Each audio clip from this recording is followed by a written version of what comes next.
জুলাই ঘৃণা স্তম্ভ বানিয়ে সেখানে জুলাইয়ের গালে জুতো মারা হচ্ছে। আপনারা এখানে দেখতে পাচ্ছেন শান্তা ফারজানা নামে একজন মহিলা ও তার স্বামী এবং সাথে অন্যান্যরা রয়েছিল, সবাই একত্রে পায়ের জুতো খুলে তারপর জুলাই ঘৃণা স্তম্ভ বানিয়ে সেই জুলাইয়ের মধ্যে জুতো দিয়ে আঘাত করছে।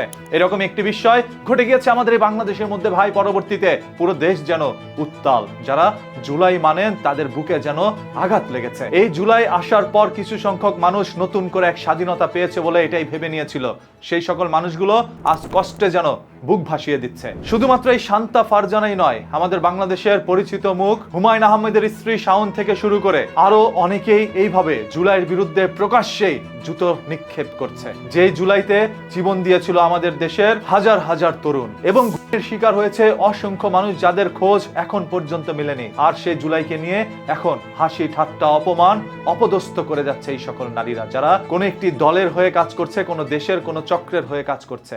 তাদের চক্রান্তে পা দিচ্ছে অসংখ্য মানুষ। এখন সেই সকল শান্তা ফারজানার ভক্তরা এসে বলছে বাংলাদেশের মধ্যে কোনো স্বাধীনতা নাই, বাক স্বাধীনতা নাকি কেড়ে নেওয়া হচ্ছে। যে জুলাইয়ের জন্য মানুষ এখন কথা বলতে পারছে, আর সে জুলাইকে অপমান করলে তাদেরকে যদি আইন শৃঙ্খলা বাহিনী ধরে নেয় তাহলে আবার বলা হয় বাক স্বাধীনতা কেড়ে নেওয়া হচ্ছে। আজ বাংলাদেশের রাষ্ট্রের ক্ষমতায় যারা বসেছেন তারা এই জুলাই আন্দোলন ধরেই কিন্তু ক্ষমতার চেয়ারটা পেয়েছেন। যদি সেদিন অভ্যুত্থান না হতো তাহলে আপনারা এখন পর্যন্ত ক্ষমতার চেয়ারে বসতে পারতেন না। তাই এই জুলাইকে যে অপমান করবে তাদেরকে সঠিক শাস্তির আওতায় আনতে হবে বলেই জানিয়েছেন অসংখ্য জনগণ। আপনারা হয়তোবা ভুলে গিয়েছেন 1971 সালে কারা কারা রাজাকার ছিল, তাদেরকে ধরে ধরে শেখ হাসিনা থাকা অবস্থায় সর্বোচ্চ শাস্তি নিশ্চিত করেছে, কার্যকর করেছে। একজন নয়, দুজন নয়, 10 জন 20 জনের কার্যকর করা হয়েছিল এবং তারও অধিক হতে পারে। তবে বর্তমানে এই 24 যাদের কাছে নতুন স্বাধীনতা মনে হচ্ছে, এই 24-এর বিরুদ্ধে যারা এইভাবে ঘৃণার স্তম্ভ বানাচ্ছে এবং জুতো নিক্ষেপ করছে, তাদেরকে সেরকম কিচ্ছু করা হচ্ছে না। এই 24 তো ছিল রাজাকারের সংখ্যা, তাদেরকে কেন শাস্তির আওতায় নেওয়া হচ্ছে না? তার মানে কি এটা কোনো স্বাধীনতা নয়? যদি এটাও কোনো স্বাধীনতা হয়েই থাকে তাহলে সেই সকল রাজাকারের কেন বিচার হচ্ছে না যারা 24-এর বিরুদ্ধে অবস্থান নিয়েছিল? 71-এর বিরুদ্ধে অবস্থান নিলে তাদের শাস্তি।